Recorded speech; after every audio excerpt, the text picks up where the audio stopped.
শুভেচ্ছা শ্রমিকদের পক্ষ থেকে শুভেচ্ছা বিশ্বনাথের পক্ষ থেকে শুভেচ্ছা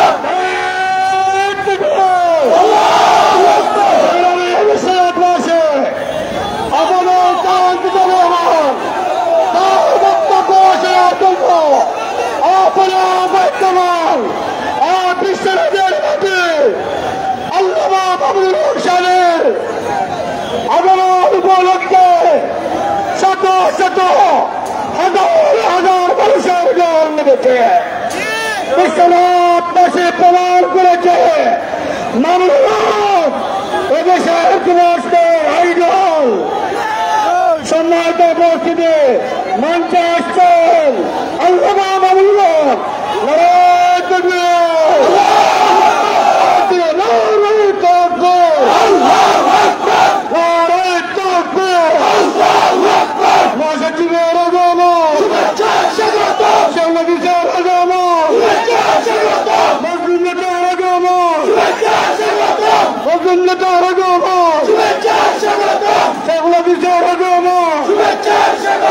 বিশ্বনাথের পক্ষ থেকে বিশ্বনাথবাসীর পক্ষ থেকে রাস্তা ক্লিয়ার করুন। রাস্তা ক্লিয়ার করার জন্য বিরত অনুরোধ করছে, মঞ্চ থেকে সবাই অনুরোধ করছে রাস্তা ক্লিয়ার করুন। সম্মানিত স্বেচ্ছাসেবক ভাইয়েরা আমাদের দায়িত্ব পালন করুন, রাস্তা ক্লিয়ার করুন। সম্মানিত উপস্থিতি আল্লামা মামুনুল সাহেবের সাথে রয়েছেন বিশিষ্ট আলিম আল্লামা জালালউদ্দিন মহাকেন্দ্রীয় যুগ্ম মহাসচিব। মঞ্চে আছেন বিশ্বদের কৃতি সন্তান মাওলানা লুৎফুর রহমান কাসেমি। সম্মানিত উপস্থিতি, আমি দেখতে পাচ্ছি আমাদের মহাসচিবের সাথে হাত মিলানোর জন্য চেষ্টা করতেছেন। মেহেরবানি করে আপনারা হাত মিলাবেন না।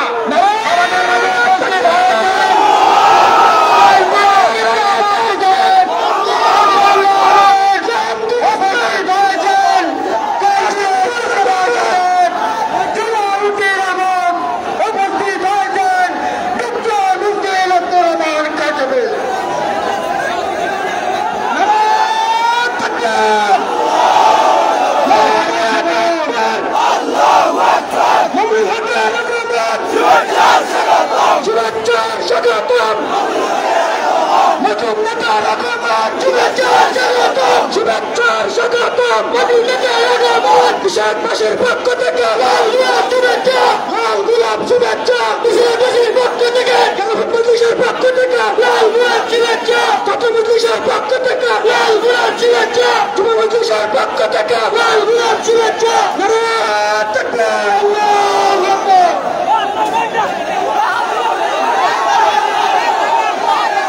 সবাই বসে পড়ুন, সবাই বসে পড়ুন। সবিনয় অনুরোধ করছি সবাই বসে পড়ুন। আজ বিশ্বনাথ গলিতে হাজার হাজার মানুষের দল নেমেছে। সবাই বসে পড়ুন, কার্যসূচি বসার জন্য বিরত অনুরোধ করছি। সম্মানিত উপস্থিতি মঞ্চে উপস্থিত হয়েছেন কেন্দ্রীয় যুগ্ম মহাসচিব আল্লামা হযরত মাওলানা আমিনুল ইসলাম আতাউল্লাহ আমিনী আল্লামা আতাউল্লাহ আমিনী সেই থেকে নামার জন্য অনুরোধ করছি।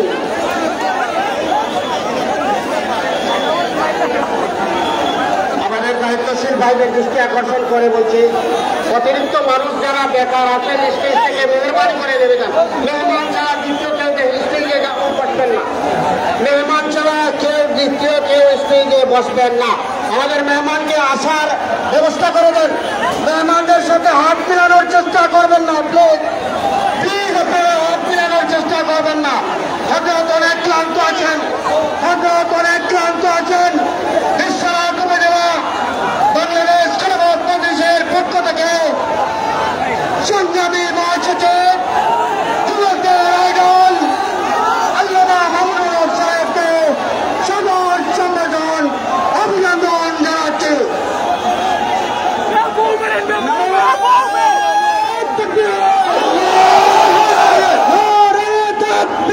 আল্লাহ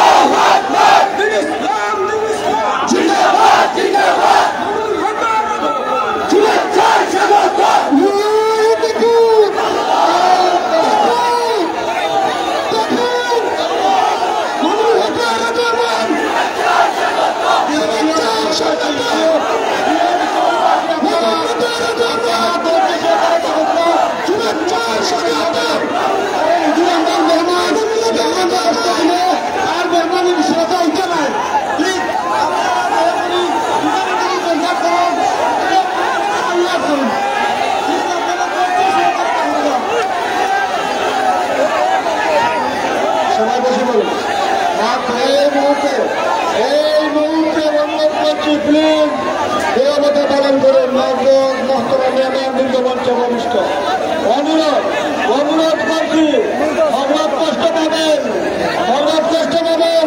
বিশ্বাসবাসীর জন্য করণ দিতে হবে। অনুরোধ বন্ধ করুন, বন্ধ করুন। আমরা জানি আল্লাহ দীর্ঘ 3 বছর তারা নির্যাতন করেন আমাদের উদ্দেশ্যে উপস্থিত হয়েছেন। অনুরোধ করা বন্ধ করুন, বন্ধ করুন। সম্মানিত উপস্থিতি, স্টেজ দুর্বল, অতিরিক্ত কেউ উঠবেন না, প্লিজ। অতিরিক্ত কেউ উঠবেন না। সম্মানিত উপস্থিতি, এই পর্যায়ে আপনাদের সম্মুখে আজকে কত সময় গুরুত্বপূর্ণ বক্তব্য নিয়ে আসছেন বাংলাদেশ খেলাফত মজলিস যুক্তরাষ্ট্র শাখার সংগ্রামী সভাপতি বিশ্বনাথ উপজেলা শাখার বিশ্বনাথ উপজেলার নিয়ন্ত্রণে আমেরিকা প্রবাসে ডক্টর মুফতি লুৎফর রহমান কাজী, ডক্টর মুফতি লুৎফর রহমান কাজী। আসসালামু আলাইকুম রহমতুল্লাহ। সম্মানিত বিশ্বনাথবাসী, আমাদের প্রধান অতিথি আপনাদেরকে দেখতে চান। আপনারা সুশৃঙ্খল না অশৃঙ্খল? আমি দাবি করছি আপনারা কোনো অশৃঙ্খলা করবেন না, দয়া করে। আমরা এখনই হজরতকে বয়ান করার জন্য দিচ্ছি। আমরা চাই বিশ্বনাথ উপজেলার লোকরা যেভাবে আদব রক্ষা করে চলে, সুশৃঙ্খলার সাথে চলে, সেটা আপনারা পরিচয় করবেন। কিন্তু বিশৃঙ্খলা করবেন না। ক্যামেরা রেকর্ডের প্রয়োজন নেই যখন পৌঁছে করবেন। সম্মানিত বিশ্বনাথ উপজেলাবাসী, আমি বিশ্বনাথ উপজেলার প্রতিনিধি হিসাবে আপনাদেরকে আকুল আবেদন জানাচ্ছি, শান্তি শৃঙ্খলা বজায় রাখুন। আপনাদের সামনে বক্তব্য নিয়ে আসছেন বাংলাদেশের অভিসম্মানিত নেতা, আমাদের রাহবার বাংলাদেশ খেলাফত মজলিসের সংগ্রামী মহাসচিব আল্লামা মামুনুল হক। তার পূর্বে আমাদের এখানে অত্যন্ত সত্য মেহমান বাংলাদেশ খেলাফত মজলিসের আন্তর্জাতিক সম্পাদক হযরত মৌলানা ফয়েজ আহমদ সাহেব সংক্ষিপ্ত বক্তব্য রাখবেন। আসসালামু আলাইকুম রহমতুল্লাহ। বিশ্বনাথবাসী, আপনারা কেমন আছেন? এতদিন আমরা ভালো ছিলাম না, স্বৈরাচারের পতন হয়েছে, দেশে ইনশাআল্লাহ শান্তি প্রতিষ্ঠা হবে। আমরা যারা বিদেশে থাকি, বিমানবন্দরে আমরা বয়ে নিজের দেশে আসতাম, আর মনে হচ্ছে আমরা স্বাধীন দেশে এসেছি। লুৎফর রহমান কাজী আমেরিকা থেকে আসেন, আমি বয়ে আমার লন্ডন থেকে আসি। নিজের জন্মভূমিতে পরাধীন মনে হতো, গতকাল নিজের জন্মভূমিতে বুক পুড়িয়ে এসেছি। আমরা স্বাধীন দেশের নাগরিক, এদেশের মানুষের সাম্য ভ্রাতৃত্ব ইনসাফ প্রতিষ্ঠা করার জন্য আগামী দিনে আল্লামা মামুনুল হকের নেতৃত্বে ইসলামী বাংলাদেশ গড়ার আন্দোলনে আপনাদের সহযোগিতা কামনা করছি। কাসমুল্লাহ। আসসালামু আলাইকুম ওয়া রাহমাতুল্লাহ। সম্মানিত সর্বশেষ এই প্রজাপতির সামনে অত্যন্ত গুরুত্বপূর্ণ বক্তব্য নিয়ে আসছেন বাংলাদেশ খেলাফত মজলিসের কেন্দ্রীয় যুগ্ম মহাসচিব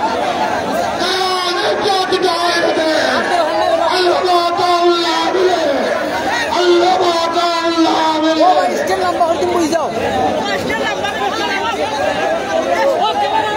আসসালামু আলাইকুম ওয়া রাহমাতুল্লাহ। বাংলাদেশ খেলাফত মজলিস বিশ্বনাথ উপজেলার আয়োজনে আজকের লোকসভার সম্মানিত সভাপতি আমাদের মাঝে উপস্থিত আছেন, সংগঠনের মজলুম মহাসচিব, আপনাদের প্রিয় নেতা, বাংলাদেশের মুক্তিকামী মানুষের রাজনৈতিক এবং আধ্যাত্মিক রাহবার শেখুল হাদিস ইবনে শেখুল হাদিস হযরতুল আল্লামা মামুনুল হক দামাত বারাকাতুহু।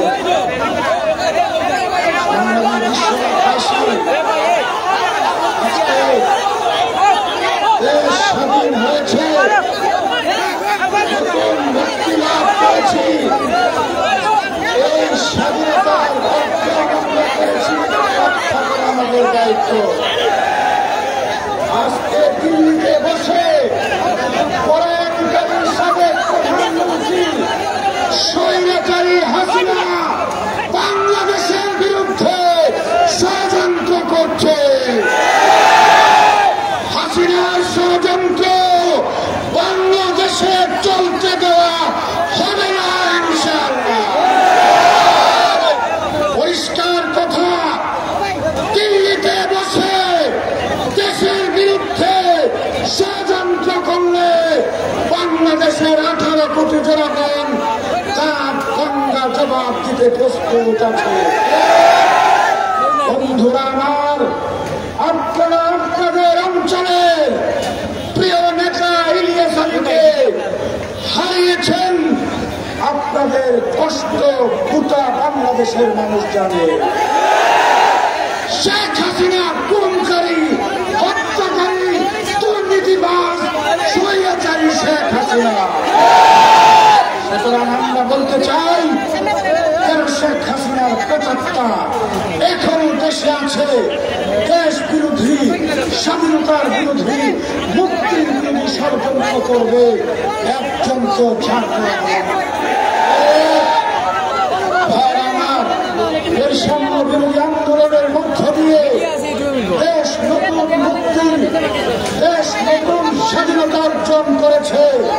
আমরা বিশ্বাস করি মানুষের মধ্যে বৈষম্য বিরোধী প্রকৃত বৈষম্য বিরোধী মতবাদ হল ইসলাম। প্রকৃত বৈষম্য বিরোধী মতবাদ হল খেলাফত। বাংলাদেশ খেলাফত মজলিস বৈষম্য বিরোধী আদর্শ নিরাপদ রাষ্ট্র গঠনের জন্য এই দেশে খেলাফত প্রতিষ্ঠা করতে চায়। আপনারা কি আল্লাহর জমিনে আল্লাহর খেলাফত প্রতিষ্ঠার এই সংগ্রামের সাথে থাকবেন? মামুনুল হকের হাতকে শক্তিশালী করবেন।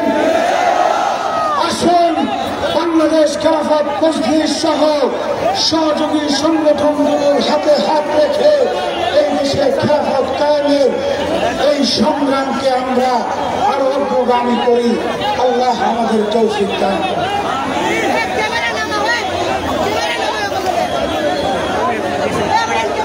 সম্মানিত সুধী মণ্ডলী, প্রিয় বিশ্বনাথ বসেন তার বক্তব্য শোনার জন্য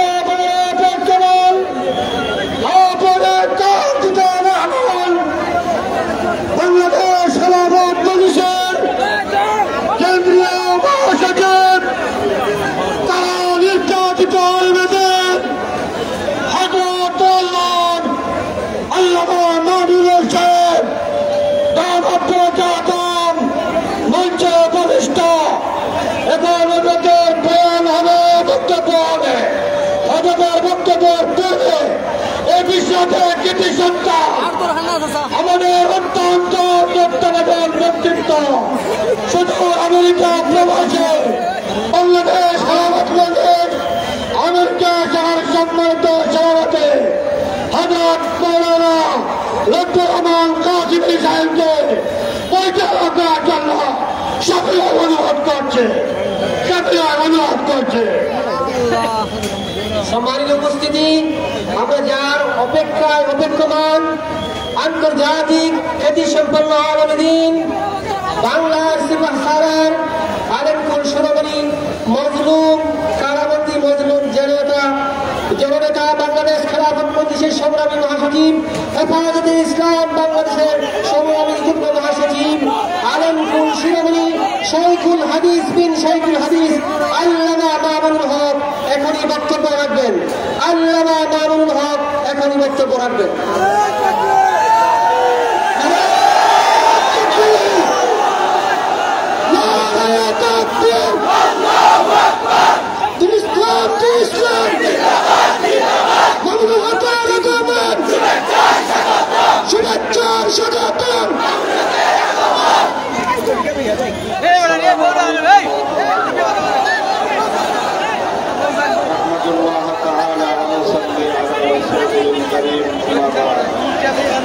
أعوذ بالله من الشيطان الرجيم بسم الله الرحمن الرحيم ولا تهنوا ولا تحزنوا وأنتم الأعلون إن كنتم مؤمنين صدق الله العظيم বাংলাদেশ খেলাফত মজলিস বিশ্বনাথ উপজেলা শাখা কর্তৃক আয়োজিত আজকের এই দোয়া ও পথসভায় উপস্থিত সম্মানিত সভাপতি, অন্যান্য নেতৃবৃন্দ, সংগঠনের বিভিন্ন পর্যায় থেকে সমবেত আমার নেতাকর্মী ভাইয়েরা, সমবেত বিশ্বনাথবাসী, সর্বপ্রথম আমি আল্লাহ পাক রব্বুল আলামিনের শুকরিয়া আদায় করছি। যেই মহান রব্বুল আলামিন বাংলাদেশের মানুষের বুকের উপর চেপে বসা জগদ্দল পাথর স্বৈরাচারী নব্যযুগের ফেরাউন হাসিনা জালিম শাহীকে উৎখাত করে দিয়ে আমাদেরকে মুক্ত বাতাসে নিঃশ্বাস গ্রহণ করার সুযোগ করে দিয়েছেন। এই জন্য আল্লাহর দরবারে কালিমাতুল শুকরের হাদিয়া পেশ করি। আল্লাহুম্মা লাকাল হামদু ওয়া লাকাশ শুকর। এরপর আমি অত্যন্ত শ্রদ্ধা করে, গভীর শ্রদ্ধা করে স্মরণ করছি ওই সকল বীর শহীদানদেরকে। 2009 সালের পিলখানায় যে সকল দেশপ্রেমিক সেনা কর্মকর্তাকে হত্যা করেছিল হাসিনার ষড়যন্ত্রকারীরা। 2013 সালের ৭৭ নবীনবী ঘুমন্ত অতর্কিত জনতাকে পাখির মতো গুলি করে হত্যা করেছিল হাসিনা লীগ। 2013 সালে বন্দিত মুফাসসিরে কোরআন আল্লামা দেলোয়ার হোসেন সাঈদী রহমাতুল্লাহ আলাইহির বিরুদ্ধে সাজানো পাতানো মৃত্যুদণ্ডের রায়ের প্রেক্ষিতে বাংলাদেশের কোরআনপ্রেমিক তৌহিদ জনতার শান্তিপূর্ণ বিক্ষোভে গুলি চালিয়ে দেশব্যাপী যে ১ শতাধিক কোরআনপ্রেমিক জনতাকে শহীদ করা হয়েছিল স্মরণ করছি তাদেরকে। 2021 সালে বাংলাদেশের স্বাধীনতার সুবর্ণ জয়ন্তী উদযাপনকালে এদেশের মানুষের প্রতিবাদের মুখেও ভারতের গুজরাটের কসাই খেত, মুসলমানদের রক্ত খেত নরেন্দ্র মোদীকে এনে বাংলাদেশের মানুষকে বিজ্ঞানগুলি প্রদর্শন করার প্রেক্ষিতে এদেশের মানুষ যখন নরেন্দ্র মোদীর আগমনের প্রতিবাদ জানাতে গিয়েছে, পাখির মতো গুলি করে হেফাজতে ইসলাম বাংলাদেশের 25-30 জন কর্মীকে ব্রাহ্মণবাড়িয়া থেকে হাটহাজারী পর্যন্ত হত্যা করা হয়েছিল। সেই সকল বীর শহীদানদেরকে স্মরণ করছি। সর্বশেষ গত জুলাই এবং আগস্ট মাসে এই 1 মাস পূর্তি হচ্ছে আজ, এখানে বৈষম্যের বিরুদ্ধে কথা বলার অপরাধে, ফ্যাসিবাদের হাত থেকে মুক্তির সংগ্রামে অবতীর্ণ হওয়ার অপরাধে বাংলাদেশের স্কুল, কলেজ, ইউনিভার্সিটি, মাদ্রাসার ছাত্র সহ 3 বছরের শিশু সন্তান থেকে বৃদ্ধ নারী পুরুষ পর্যন্ত সকলকে নির্বিচারে গুলি করে হত্যা করেছিল শেখ হাসিনার নির্দেশে তার আইন শৃঙ্খলা রক্ষাকারী বাহিনীর পোশাক পরিহিত ছাত্রলীগের গুন্ডারা। হত্যা করেছিল হেলমেট লীগ, যুবলীগের পান্ডারা বাংলাদেশের মানুষের বিরুদ্ধে যুদ্ধে অবতীর্ণ হয়ে আমার হাজার সহস্রাধিক মায়ের কোল খালি করেছিল। সেই সকল বীর শহীদানদেরকে স্মরণ করছি, তাদের রুহের মাগফিরাতের জন্য দোয়া করছি। আল্লাহ যেন তাদের শাহাদাতকে কবুল করেন, তাদের শোক সন্তপ্ত পরিবার পরিজনকে আল্লাহ যেন ধৈর্য ধারণ করে তৌফিক দান করেন এবং উত্তম বিনিময় দান করেন। সংগ্রামী বিশ্বনাথবাসী, আপনারা বাংলাদেশের গণমাধ্যম, জাতীয় এবং আন্তর্জাতিক গণমাধ্যমে আপনারা আলোচিত। যখন আপনাদের এলাকার মাটি ও মানুষের নেতা, আপনাদের প্রিয় ভাজন ইলিয়াস আলীকে গুম করে তাকে তার কি পরিণতি হয়েছে সেটা পর্যন্ত তার পরিবার পরিজন দেশবাসীকে জানতে দেওয়া হয়নি। আজও ইলিয়াস আলীরা পঞ্জরেরা অপেক্ষার প্রহর গুনছে। হয়তো তার সন্তানেরা এখনো পথ চেয়ে বসে আছে, কোনদিন তাদের বাবা আবার কাকতালীয় ভাবে তাদের কাছে ফিরে আসবে। তার স্ত্রী এখনো হয়তো বৈধব্য পালন করছেন না, তিনি হয়তো আশায় বুক বেঁধে আছেন তার সেই প্রিয় স্বামী আবার তার সংসারে ফিরে আসবে। এরকম একটি রুদ্ধশ্বাস পরিস্থিতি তৈরি হওয়া একটি মধ্যযুগীয় বর্বরতাকে হার মানিয়েছে।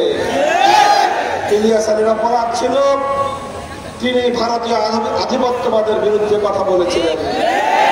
তার অপরাধ ছিল তিনি ফ্যাসিবাদের বিরুদ্ধে, একদলীয় পাকশালী রাজনীতির বিরুদ্ধে কথা বলেছিলেন। আমরা ইলিয়াস আলীর সন্ধান চাই। আল্লাহ না করুন তাকে যদি হত্যা করা হয়ে থাকে, অন্তত তার কবরটুকুর সন্ধান দেন। অনাগত ভবিষ্যতের সন্তানেরা, তার বর্তমান সন্তান এবং তার বংশধরেরা যেন অন্তত তাদের পূর্বপুরুষের কবরের পাশে গিয়ে সূরা ফাতিহা বলে আল্লাহ দরবারে তাদের পূর্বপুরুষের জন্য মাগফিরাত কামনা করতে পারে, সেই অধিকারটুকু ধরে তাদের সন্তানদেরকে বঞ্চিত না করা হয়। প্রিয় বিশ্বনাথবাসী, আপনাদেরকে বলতে চাই, এই যে বিগত 50 বছর ধরে শেখ হাসিনা যে রাজনীতিটা করলো, আমাদের বাংলাদেশের মানুষের গভীর উপলব্ধি দিয়ে সেটা আজকে উপলব্ধি করার সময় এসেছে। এবং আগামী দিনে এই দেশে আর কোন কুখ্যাত শেখ হাসিনার যেন জন্ম না হয়, সোচ্চার থাকতে হবে। শেখ হাসিনার রাজনীতি ছিল প্রতিশোধ পরায়ণতার রাজনীতি। শেখ হাসিনার রাজনীতি ছিল বিভাজন এবং বিভক্তির রাজনীতি। 1975 সালে আন্তর্জাতিক গণমাধ্যমে সাক্ষাৎকার দিয়ে শেখ হাসিনা বলেছিল, যেই দেশের মানুষ তার বাবাকে হত্যা করেছে সেই দেশের মানুষের কাছ থেকে সে তার প্রতিশোধ গ্রহণ করবে। এভাবে মানসিক বিকৃতির শিকার হয়ে 1975 সাল থেকেই এই বিকৃত মানসিকতার শেখ হাসিনা এক ভয়ঙ্কর রাজনৈতিক পথ চলা শুরু করেছিল। বিগত 50 বছরে সে ওই রাজনীতি করেছে। বাংলাদেশের মানুষের কাছ থেকে সে প্রকৃত প্রতিশোধ গ্রহণ করার জন্য তার সবটুকু শক্তি সে ব্যয় করেছে। এদেশের মানুষ যেন মুক্ত স্বাধীনভাবে মাথা উঁচু করে দাঁড়াতে না পারে, এই জন্য এদেশের স্বাধীনতাকে, এদেশের স্বকীয়তাকে বন্ধক রেখেছিল ভারতের কাছে। আর এর বিনিময়ে কূটনৈতিক শিষ্টাচার বর্জন করে ভারতের সরকার, মোদী সরকার প্রতি নির্বাচনে বাংলাদেশের 18 কোটি মানুষের ভোটাধিকারকে নিজেদের পায়ের নিচে পিষ্ট করে একতরফাভাবে হাসিনা এবং আওয়ামী লীগকে ক্ষমতার মসনদে আসীন করে রেখেছিল। এদেশের মানুষ শেখ হাসিনা এবং আওয়ামী লীগের এই প্রতিহিংসা এবং প্রতিশোধের রাজনীতিকে প্রত্যাখ্যান করেছে। বাংলাদেশের তামাম ছাত্র জনতা প্রমাণ করেছে, ছাত্র জনতা তাদের মধ্যে সকল মতভেদ ভুলে গিয়ে, সকল মত পার্থক্যের দেওয়াল থেকে গুড়িয়ে দিয়ে তাদের মধ্যে তারা যে ঐক্যের ভিত রচনা করেছিল, এভাবে যদি জনগণ ঐক্যবদ্ধ হয়ে উঠে, ফ্যাসিবাদী স্বৈরাচারী শক্তি যত বড়ই হোক না কেন, তারা সেই জনগণের দেশে কোনোদিন আর তাদের মাথা ঢোকার ঠাঁই হয় না। তাই শেখ হাসিনা ইতিহাসের আস্থা করে নিক্ষিপ্ত হয়েছে। যেভাবে ফেরাউনের পতন হয়েছিল, সেভাবে আজকের যুগের নব্য ফেরাউন হাসিনার পতন হয়েছে। যেভাবে নমরুদের পতন হয়েছিল, আজকের নব্য ফেরাউন হাসিনার সেভাবে পতন হয়েছে। হাসিনাকে যারা অনুসরণ করতেন, আপনাদের জন্য এখন আমার খুব করুণা হয়। বাংলাদেশের মানুষ মনে করতো শেখ হাসিনার নাকি অনেক সাহস, শেখ হাসিনা নাকি পালায় না। বিগত 100 বছরে আমাদের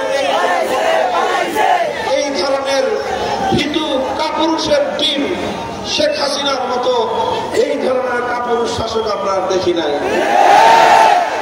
এভাবে নির্বিচারে মানুষকে হত্যা করে সে তার দলের নেতা কর্মীদেরকে জনগণের মুখোমুখি যুদ্ধে নামিয়ে দিল।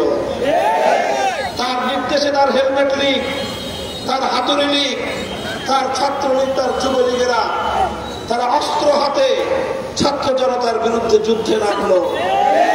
ছাত্র জনতা আবু সাঈদরা বুক পেতে দিল, গুলি করো কিন্তু স্বৈরতন্ত্রের সামনে মাথা নোয়াবো না। এভাবে বাংলার টেকনাফ থেকে তেঁতুলিয়া পর্যন্ত এক ঐতিহাসিক ইতিহাস রচিত হল শেখ হাসিনার এক লেসপেন্সার, পুলিশের নামধারী এক আওয়ামী দালাল সেই সময়ের স্বরাষ্ট্রমন্ত্রীকে দেখাচ্ছিল যে দৃশ্য সামাজিক যোগাযোগ মাধ্যমে ভাইরাল হয়েছে, গোটা দেশবাসী বিশ্ববাসী দেখেছে। পুলিশ বলছিল, স্যার দেখেন গুলি করা হয়, একটা গুলির আগে একটাই মরে, বাকিটি যায় না।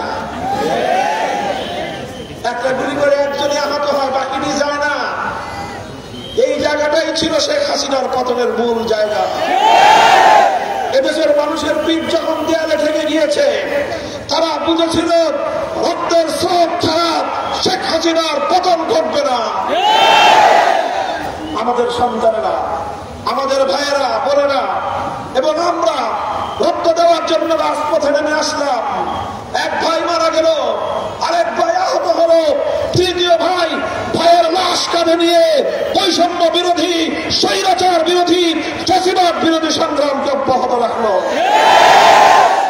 আমি স্যালুট জানাই আমার বাংলাদেশের ওই সকল মায়েদেরকে যারা তাদের সন্তানদেরকে বলেছিল, যাও তোমার মতো হাজার সন্তানের মায়ের বুক খালি যখন হচ্ছে, তখন তোমরা সব নিজেরা মায়ের মাঠে নেমে আসো, ফ্যাসিবাদের মোকাবেলা করো, জুলুমের মোকাবেলা করো, তবুও দেশটাকে মুক্ত এবং স্বাধীন করো।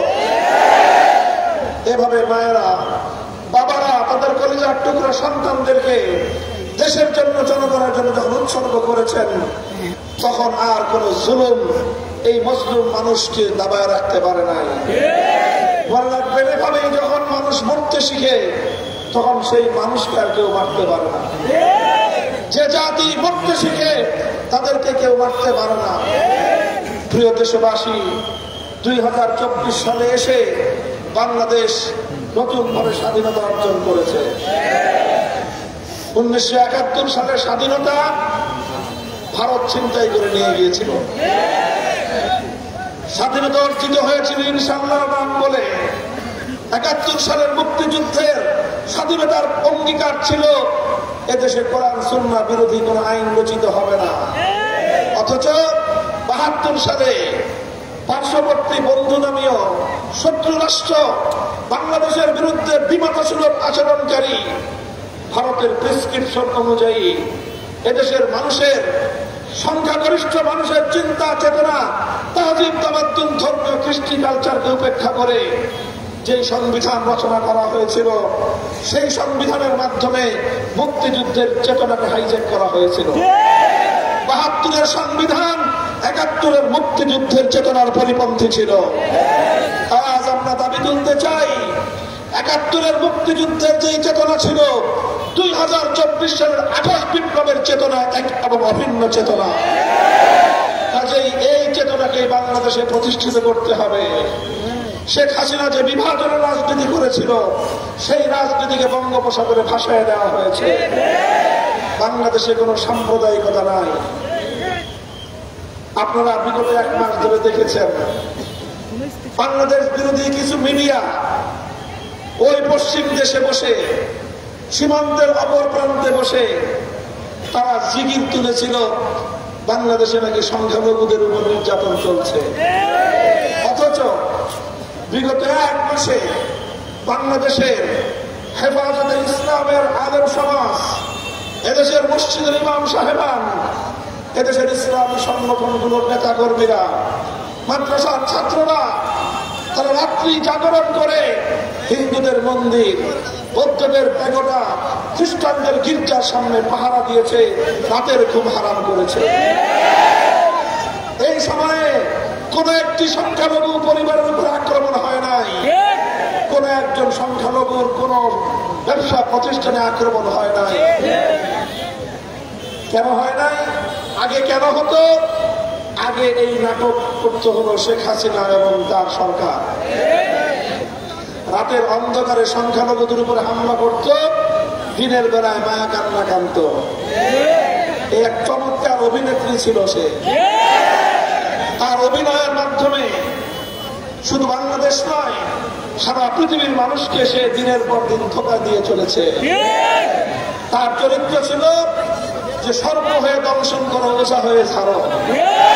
এইভাবে হিন্দুদের সম্পত্তি লুণ্ঠন করত তার সন্ত্রাসী বাহিনী, এভাবে বৌদ্ধদেরকে নির্যাতন করত তার পেটোয়া বাহিনী। আবার মায়া কান্না করে সেই তাদের সম্প্রীতি এবং তাদের আপনজন স্বাস্থ্য। আজ ওই সমস্ত সংখ্যালঘু নির্যাতনের কারণ কি? কারণ এই নাটকের নায়ক নায়িকা তারা এখন বাংলাদেশ থেকে নির্বাসিত। যতদিন এরা বাংলাদেশ থেকে নির্বাসিত থাকবে, ততদিনই বাংলাদেশের সাম্প্রদায়িক সম্প্রীতির নজির স্থাপিত হতে থাকবে। কাজেই বাংলাদেশকে যদি সাম্প্রদায়িক সম্প্রীতির এই ধারা যদি অব্যাহত রাখতে হয়, শেখ হাসিনা এবং তার আদর্শের রাজনীতি বাংলাদেশের চিরতরে বন্ধ করে দিতে হবে। এছাড়া বাকি সকলে আসুন ঐক্যবদ্ধ হই, যার যার দল তার কাছে, যার যার মত তার কাছে, দেশ গঠনে সকলে ঐক্যবদ্ধ হই। ছাত্র জনতা আজকে শহীদি মার্চ করেছে, সেই সকল শহীদদেরকে আমরা সংগ্রামী সালাম জানাই, যাদের আত্মত্যাগের বিনিময়ে আমরা এই বাংলার মাটিতে আবার মুক্তভাবে আমরা নিঃশ্বাস ত্যাগ করার সুযোগ পেয়েছি। তাদের এই আত্মত্যাগ এটা যেন আমরা ভুলে না যাই। আমরা যদি আবার স্বার্থপর হয়ে উঠি, আমরা যদি আবার মানুষের অধিকার নিয়ে ছিনিমিনি খেলা শুরু করি, এদেশে যদি আবার কেউ চাঁদাবাজি মাস্তানি শুরু করে দেয়, শহীদদের সঙ্গে গাদ্দারি করা হবে। আমরা যারা বেঁচে আছি, আমাদের দায়িত্ব কর্তব্য হলো শহীদদের রক্তের ঋণ শোধ করা। কেউ যেন বাংলাদেশের মানুষের ভাগ্য নিয়ে ছিনিমিনি খেলতে না পারে। মানুষের শক্তি কত বড়, রাজনৈতিক দল যত বড়ই হোক না কেন, আপামর জনসাধারণ যদি ঐক্যবদ্ধ হয়ে ওঠে, তাহলে হাসিনার কি পরিণাম হয়েছে তা দেখে আগামী দিনের রাজনীতিবিদরা যেন শিক্ষা গ্রহণ করে। সংগ্রামী সাথী ও বন্ধুগণ, আমি গত দুদিন ধরে টানা প্রোগ্রাম করে যাচ্ছি, সফর করে যাচ্ছি। আমাদের উদ্দেশ্য হলো আপনাদের কাছে একটা পয়গাম, একটা মেসেজ পৌঁছে দেওয়া। সেটা হলো বাংলাদেশ যেন আবার সেই পিছনের আওয়ামী জাহিলিয়াতের যুগে ফিরে না যায়। আর কোন ইলিয়াস আলীকে যেন তার স্ত্রীর কোল থেকে কেড়ে নেওয়া না হয়। আর কোন ইলিয়াস আলীর সন্তানকে যেন বিক্রি করা হবে না হয়। আর কোন ইলিয়াস আলীর মাকে যেন সন্তান হারা না হতে হয়। এই দেশে শান্তিপ্রিয় ভাবে আমরা বসবাস করব, এমন একটি ন্যায়, ইনসাফ, সাম্যের সমাজ আমরা গঠন করতে চাই। এজন্য ইনশাআল্লাহ আপনারা আমাদের সাথে থাকবেন তো? মনে রাখবেন, পূর্ণাঙ্গ ইনসাফ, পরিপূর্ণ ন্যায় ভিত্তিক সমাজ কায়েম করতে হলে মানব রচিত তন্ত্রমন্ত্র দিয়ে সম্ভব নয়। পরিপূর্ণ ইনসাফ, পূর্ণাঙ্গ ন্যায় বিচার প্রতিষ্ঠা করতে হলে একমাত্র উপায় হলো, যিনি এই পৃথিবী সৃষ্টি করেছেন, এই জমিনের সৃষ্টিকর্তা আল্লাহ প্রদত্ত রাজনৈতিক ব্যবস্থা বাস্তবায়ন করতে হবে। আল্লাহ প্রদত্ত রাজনৈতিক ব্যবস্থার নাম হলো আল্লাহর প্রতিনিধিত্বের ব্যবস্থা তথা আল্লাহর খেলাফতের ব্যবস্থা। এজন্য বাংলাদেশ খেলাফত মজলিস আপনাদেরকে আহ্বান জানাচ্ছে, আসুন দলে দলে হাতে হাত রাখুন। আমরা টেকনাফ থেকে তেতুলিয়া খেলাফতের এই ঝান্ডা সমুন্নত করতে চাই। ইনশাআল্লাহ ধর্ম বর্ণ ভিন্ন মত সবার জন্য খেলাফত, সকলকে আমরা যার যার অধিকার প্রতিষ্ঠিত করতে সক্ষম হব যদি আমরা আল্লাহর জন্য আল্লাহর দ্বীনকে বিজয়ী করতে পারি। ইনশাআল্লাহ আপনাদের সকলকে আমি আবারও আমার পক্ষ থেকে আমাদের সংগঠন, সহযোগী সংগঠন বাংলাদেশ খেলাফত মজলিস, যুব মজলিস, ছাত্র মজলিস সহ আমাদের সকল সংগঠনের পক্ষ থেকে সংগ্রামী অভিবাদন জানিয়ে আগামী দিনে রাজপথে আবার নিজেদের অবস্থানকে জানান দেওয়ার উদাত্ত আহ্বান জানিয়ে বক্তব্য শেষ করলাম। নাসরুম মিনাল্লাহি ওয়া ফাতহুন করিব। বাংলাদেশ জিন্দাবাদ, বাংলাদেশ খেলাফত মজলিস জিন্দাবাদ। আসসালামু আলাইকুম ওয়া রাহমাতুল্লাহ। সুবহানাল্লাহ ওয়া বিহামদিহি সুবহানাল্লাহিল আযীম। আল্লাহুম্মা সাল্লি আলা কামা সাল্লাইতা আলা ইব্রাহিম ওয়া আলা আলি ইব্রাহিম ইন্নাকা হামিদুম মাজিদ। ইয়া হাইয়্যু ইয়া কাইয়্যুম বিরহমাতিকা নাস্তাগীথ আসমানা শারা ওয়া লা তাকিলনা ইলা আনফুসিনা আল্লাহ ইয়া রাব্বাল আলামিন। গুম খুনের শিকার করা হয়েছে জনাব ইলিয়াস আলী সহ, আল্লাহ তারা যদি হায়াতে থেকে থাকেন আল্লাহ তাদেরকে আপনি তাদের প্রিয়জনদের মাঝে ফিরিয়ে দিন। আল্লাহ আর যদি তাদেরকে হত্যা করা হয়ে থাকে আল্লাহ তাদের সন্ধান তাদের প্রিয়জনদেরকে দেওয়ার ব্যবস্থা করে দিন। আর তারা এই বর্বরতা চালিয়েছে, হত্যাযজ্ঞ চালিয়েছে, গণহত্যা চালিয়েছে আল্লাহ তাদের উপযুক্ত বিচার করবার সেই শক্তি, সেই তৌফিক এই দেশকে আপনি দান করুন, এই জাতিকে আপনি দান করুন।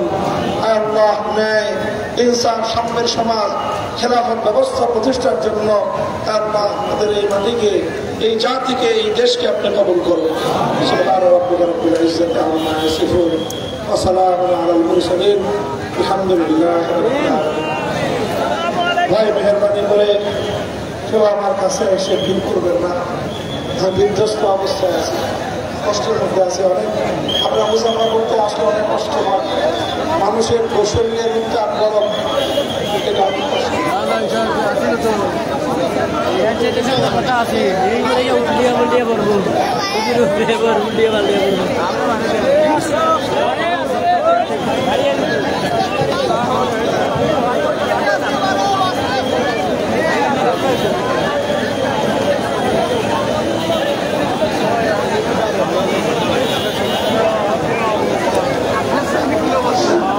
শরীর অসুস্থ, কেউ আটকেলানির চেষ্টা করবে না, দয়া করি। আমরা মেহমান নাই, কান্দে রাস্তাটা ক্লিয়ার করে দেব, রাস্তাটা ক্লিয়ার করে দেব। আর দূর করে দেখে লিখা আমি সবাই গেছে অনুরোধ করাম, বিশ্বনাথবাসীর গেছে অনুরোধ করাম। ওর শরীর খুবই অসুস্থ, খুবই ক্লান্ত, কেউ আট মিলাইবার লাগি আগে দিয়ে আইবে না, কোনো ফটো তুলবে না। খুব মজাজ শেখুল হাদিস শেখুল হাদিস সাহেবের মজাজ, হজরতের শেখুল হজর আব্বার মজাজ। কেউ আট তুলবে না, কেউ সেলফি তুলবে না, দয়া করি। হজরত খুব বিরক্ত হইবা, রাস্তাটা দয়া করে ক্লিয়ার হয়ে দেখ। আমরা ইজ্জত আছে, আমরা সম্মান আছে, মেহমান যাতে কোনো কষ্ট না পাই। গাড়ির রাস্তাটাও ক্লিয়ার হয়ে দেখ, গাড়ির রাস্তাটাও মেহরবানি করে ক্লিয়ার হয়ে দেখ। কেউ হটুকু করবে না, আমরা মেহমান, কেন্দ্রীয় মেহমান। আপনারা যারা কষ্ট করে আইসেন, সমাবেশস্থল উপত্যকা হয়েছেন, জামায়াত হয়েছেন, বাংলাদেশ খেলাফত মজলিসের পক্ষ থেকে আমরা সকলকে অভিনন্দন, মুবারকবাদ জানাই। আপনাদেরকে কোনো খেদমত করতে না পারায় আমরা আন্তরিকভাবে দুঃখিত, সবাই আমাদেরকে ক্ষমা করে দেবেন। এবং বাংলাদেশ খেলাফত মজলিস এবং মামুনুল হক সাহেবের দল হাতকে শক্তিশালী করার জন্য পরবর্তী প্রজন্মের খেলাফত মজলিসে যোগ দেন, এই আহ্বান রাখছি। আসসালামু আলাইকুম ওয়া রাহমাতুল্লাহি ওয়া বারাকাতুহু। সবাই শান্তি শৃঙ্খলা বজায় রাখুন। এখানে আমি দেখছি গাড়ির পাশে যাইতেছেন, মেহরবানি করে গাড়িটা আগানোর ব্যবস্থা করে দেন।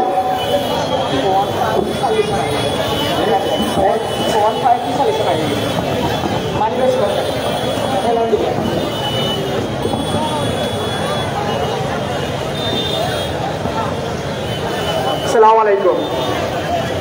অনেক ভাইয়ের মোবাইল এবং মানি ব্যাগ চুরি হয়ে গেছে অথবা কোথাও পড়ে রয়েছে। কোনো